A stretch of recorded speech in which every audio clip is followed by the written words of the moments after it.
10 tahun yang lalu, Ryo masih adalah seorang murid SMA yang biasa. Dia dan ayah serta adik laki-lakinya tinggal bersama. Mereka bersama hidup di sebuah desa yang kesepian. Adalah putri satu-satunya dalam keluarga. Ryo harus merawat keluarganya dari awalnya. Ketika adiknya membuat masalah, Ryo selalu menjadi orang atas nama untuk minta maaf. Tapi apapun yang terjadi, dia masih selalu tersenyum. Itu juga karena senyum inilah cinta dalam dirinya tumbuh dengan tenang. Seorang laki-laki yang bodoh ini bernama Daiki. Ini bukan kali pertama dia mengintip gadis itu. Setiap kali naik bus, Daiki selalu berpura-pura dengan tidak sengaja duduk yang berlawanan dengan Ryo. Ryo melihat bahwa pria ini malu. Jadi dia mengambil inisiatif untuk berbicara dengan Daiki. Sejak itu, kalian berdua seperti gambar dan bayangan. Setiap kali melihat Ryo, Daiki tiba-tiba tersenyum. Hari itu adalah festival atletik sekolah. Ryo terlambat karena untuk melihat Daiki bertanding dia mengayuh sepedanya keliling desa. Dia bersepeda sambil diam-diam bersorak. "Semangat, Daiki! Semangat, Daiki!" Mungkin mendengar sorakan Ryo, Daiki makin berlari lebih cepat. Pada saat terakhir, dia mengatasi lawannya dan memenangkan kejuaraan. Setelah pertandingan berakhir, orang-orang yang hampir keluar dari lapangan permainan. Saat ini, Ryo sudah tidak bisa menahan hatinya lagi. Dia mengatakan dengan Daiki kalimat yang dia sudah bersembunyi di hatinya sudah lama. "Aku kira kamu juga tahu hal itu. Aku suka. Kamu jangan bilang." Tepat ketika 3 kata ini akan diucapkan, Daiko menghentikan Ryo.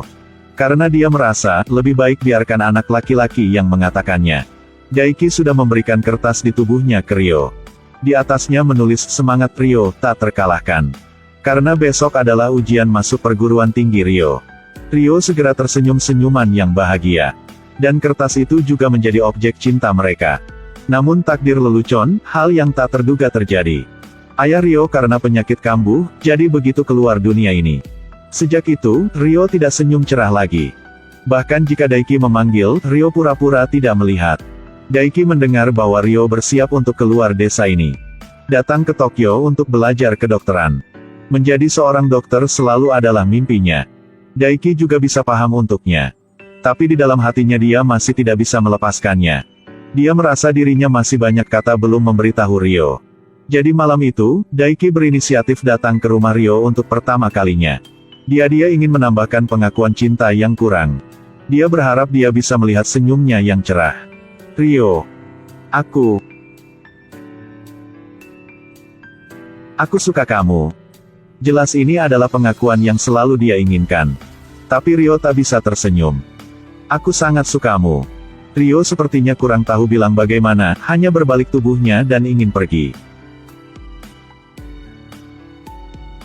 Daiki dengan bodoh berpikir bahwa Ryo menangis karena ayah sudah meninggal. Dia meletakkan tangannya di punggungnya, seperti menghibur anak kecil. "Ayo semangat." Ryo juga ingin mengangkat tangan untuk memeluk Daiki. Tapi pada saat ini, dia melihat noda darah di tangannya.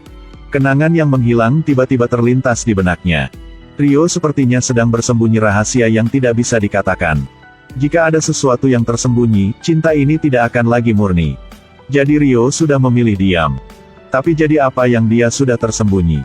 Waktu kembali malam hari Daiki mengikuti kontes. Ryo sedang di kamar untuk belajar menghadapi ujian. Tapi pada saat ini, seorang pria yang berpakai kacamata tidak diundang sudah datang. Penampilannya benar-benar mengubah hidup Ryo. Dia menemukan di lengannya ada noda darah sangat aneh. Tapi di tubuhnya tidak ada luka apapun. Saat ini, suara aneh datang dari luar pintu. Adalah ayahnya kembali. Tapi kenapa dalam mata ayah dipenuhi rasa takut? "Maaf sayang, ayah harus kembali rumah dari awalnya." Kata ayahnya membuat Ria sangat curiga. Dia tidak ingat malam kemarin apa sudah terjadi. Ketika dia sampai di kamar mandi, dia menemukan bahwa mesin cuci di rumah sedang menyala.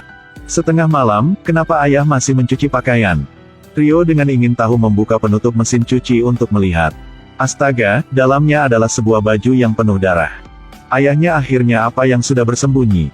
Ryo juga tidak berpikir banyak, karena pada besok adalah ujian masuk universitasnya. Dia bertanya kepada ayahnya apakah dia telah melihat kertasnya. Tapi ayahnya tidak hanya tidak menghindari, tetapi juga mengatakan kata-kata yang dalam. "Jangan khawatir apapun. Bahkan apa yang terjadi, ayah akan melindungi kedua saudaramu." Jauh dari pintu kamar mandi, Rio tidak menyadarinya. Ayahnya berusaha menahan air matanya. Ujian berjalan dengan sangat lancar. Tapi sampai saat Rio kembali rumah, sebuah berita buruk sudah datang. Penyakit ayahnya tiba-tiba kambuh, dia telah meninggalkan dunia ini selamanya. Dukungan di rumah tiba-tiba tidak ada lagi. Membuat Rio sementara kurang tahu bikin bagaimana. Dia tidak bisa tidur, juga tidak makan apapun. Kata-kata yang ayah bilang hari itu juga menjadi rahasia selama-lamanya. Beberapa hari kemudian, seorang pria sudah menemukan Rio. Dia berkata bahwa putranya, juga adalah seorang pria berpakai kacama itu, telah hilang selama lebih dari 10 hari. Tidak ada kabar tentang putranya. Kekhawatiran pria itu membuat Rio merasakan ketakutan yang tak bisa dijelaskan. Dia harus berbohong bahwa dia belum pernah bertemu dengan pria itu. Tapi hari itu, apa sudah terjadi, dia juga tidak ingat lagi. Sampai malam, Rio sudah menemukan sebuah kantong hitam di sudut rumah. Dia dengan ingin tahu membukanya untuk melihat. Dalamnya adalah baju dalam mesin cuci hari itu. Tapi apa sebenarnya noda darah ini? Dia sangat takut sehingga dia melompat. Dalam sekejap, kenangan malam itu mengalir ke kepalanya. Jangan khawatir. Nanti besok kamu akan lupa. Fragmen ingatan membuatnya mengingat segalanya. Malam itu, dia sedang belajar di ruang. Seorang pria berpakai kacamata kurang tahu dari mana sudah datang. Dia, tanpa izin Rio, secara sewenang-wenang membuka buku Rio. Rio tidak tahan dengan pelecehannya. Jadi sudah masuk dapur untuk makan bubur dan dengan diam-diam pergi. Tapi Rio kurang tahu bahwa dia memasukkan obat bius ke dalam mangkuk bubur. Tapi hal yang terjadi di belakang. Rio harus memakan banyak tahun untuk tahu kebenaran. Saat Rio jatuh koma, dia dengan sengaja ganggu Rio. Tapi tindakannya ini direkam oleh adik Rio. Adiknya mengeluarkan tusuk sate, berniat menggunakannya untuk melindungi kakaknya. Pria berkacamata akan mengusir sang adik. Tapi selama perjuangan, tusuk sate langsung masuk ke perutnya. Sang adik takut banget, dengan panik berlari. Pria berkacamata juga jatuh ke tubuh Rio. Dengan cepat kemudian dia sudah berhenti nafas. Ketika adiknya melarikan diri, dia menabrak ayahnya yang baru pulang. Dia menangis dan bergegas ke pangkuan ayahnya. Melihat adegan ini, ayahnya melakukan apa yang akan dilakukan ayah manapun. Itu adalah melindungi keluarga. Dia membujuk putranya untuk tidur. Kemudian membawa mayat pria berkacamata mengubur di gunung liar. Dan pembunuhan ini telah membuat keluarga Rio mengalami kebuntuan. Sekarang pria berkacamata hilang, Rio tidak bisa tidak menjadi skeptis. Bahwa dirinya adalah pembunuh orang. Dia ingin keluar tempat ini, lepaskan dari mimpi buruk. Meskipun orang di hatinya mengaku padanya. Dia hanya bisa gunakan diam untuk menjawab. Dia membakar baju berdarah hari itu. Rahasia ini, dia ingin selamanya menguburnya di hatinya. Ini adalah adegan yang membuat penonton lebih menyentuhkan. Rio membawa rahasia yang tidak bisa dikatakan. Keluar desa ini untuk pergi ke kota besar untuk belajar. Dan hari perpisahan itu sama terlambatnya dengan hari maraton Daiki. Rio awalnya ingin tinggalkan semuanya, keluar tempat yang menyakiti ini. Tapi melalui radio di taksi, dia mendengar tentang situasi kontes Daiki. Semangat ya! Rio melihat keluar pintu mobil. Siluet yang mempesona itu adalah orang yang dia sukai. Dia berlari sangat cepat. Rio ingin menyemangatinya sekali lagi. Maaf ya, aku akan kembali segera.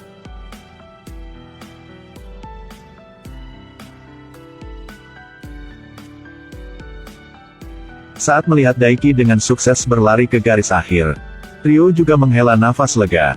Kali ini, teman Daiki sudah melihat Rio. Rio itu. Daiki sudah lelah tapi mendengar nama ini.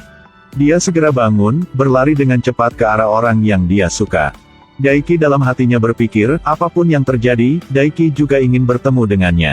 Bahkan untuk terakhir kalinya. Tapi Rio tahu bahwa identitas dirinya sudah berubah. Dia hanya bisa diam-diam menyembunyikan cinta ini di dalam hatinya. Pada akhirnya, mereka berdua masih saling berpapasan. Rio duduk di taksi dan ke arah Tokyo. Sedangkan Daiki juga tidak bisa menunggu jawaban dari Rio. Sampai 15 tahun kemudian. Sekarang Daiki adalah seorang polisi yang dewasa. Hari itu, dia menerima sebuah kasus. Orang mati adalah orang yang 15 tahun yang lalu dia pernah bertemu. Saat putra dia menghilang. Dia sering pergi ke sekolah untuk membagikan brosur mencari orang hilang. Tapi putranya masih belum menemukan. Sekarang dia sudah dibunuh. Tidak sulit untuk melihat bahwa kedua kasus ini terkait. Daiki memeriksa kamera pengintai saat korban masih hidup, dan menemukan bahwa dia sering muncul di perusahaan farmasi. Dia bertengkar sengit dengan presiden perusahaan. Tapi siluet samar di kamera membuat Daiki sementara mengerutkan kening lagi. Pada waktu bersamaan, dia menemukan jasad korban. Ada sebuah bukti yang penting, membuat kenangannya sekali lagi kembali 15 tahun yang lalu. Karena bukankah ini selembar kertas yang kamu berikan pada Rio untuk menyelidiki kasus ini? Lebih karena untuk menentukan apakah itu dia atau bukan.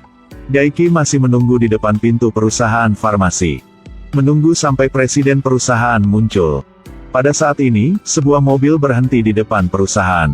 Melihat sosok yang akrab itu, Daiki berlari keluar dari mobil tanpa ragu-ragu. Setelah 15 tahun berpisah, kita bertemu lagi. Perasaannya benar-benar berbeda dari sebelumnya. Rio. Saya adalah polisi Miyazaki. Polisi Miyazaki. Kalau Mas, saya adalah Mayu Rio. Pertama kali bertemu. DRS episode pertama berakhir di sini. Getaran 15 tahun yang lalu. Seiring waktu mengalir, sekarang dua orang yang akrab telah menjadi orang asing. Daiki adalah polisi sedangkan Rio tersangka. Takdir, cinta, pembunuh, hati nurani yang rusak. Jadi ini adalah kisah tentang penjahat. Atau apakah itu kisah cinta yang penuh ketegangan? Ternyata itu tidak penting. Karena kehidupan setiap orang sangat kompleks. Contohnya di episode kedua, Daiki berperan sebagai polisi yang menyelidiki dokumen Rio. Dia menemukan bahwa Rio sudah menjadi presiden sebuah perusahaan farmasi. Dalam suasana penyelesaian kejahatan yang tegang, di wajah Daiki terungkap sebuah senyum yang santai. Mimpi 15 tahun yang lalu, dia akhirnya berhasil. Kita bisa dapat melihat bahwa dia masih belum melupakan Rio. Film ini bernama DRS. Artinya adalah, apa yang akan Anda lakukan untuk orang yang Anda cintai? Ayah Rio karena melindungi putrinya yang cintai, yang membuang tubuh pria berkacamata itu. Adik laki-laki untuk melindungi saudara perempuan tercinta, bunuh orang yang berniat menyakitinya.